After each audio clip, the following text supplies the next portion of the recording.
বিসমিল্লাহির রহমানির রহিম। বিএনপির ভারপ্রাপ্ত চেয়ারম্যান জনাব তারেক রহমানের নির্দেশে রাষ্ট্র কাঠামো মেরামতের ৩১ দফা বাস্তবায়নের লক্ষ্যে আমরা আজকে গণসংযোগ করি এবং লিফলেট বিতরণ করি।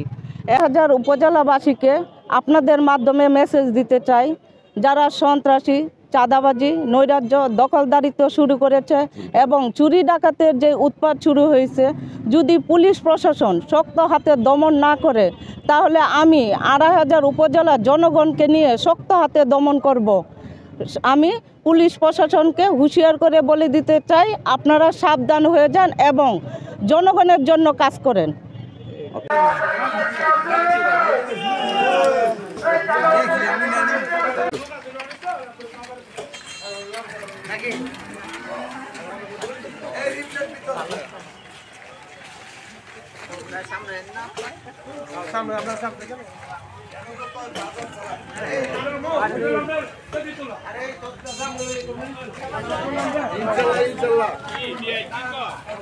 ইনশাআল্লাহ ঠিক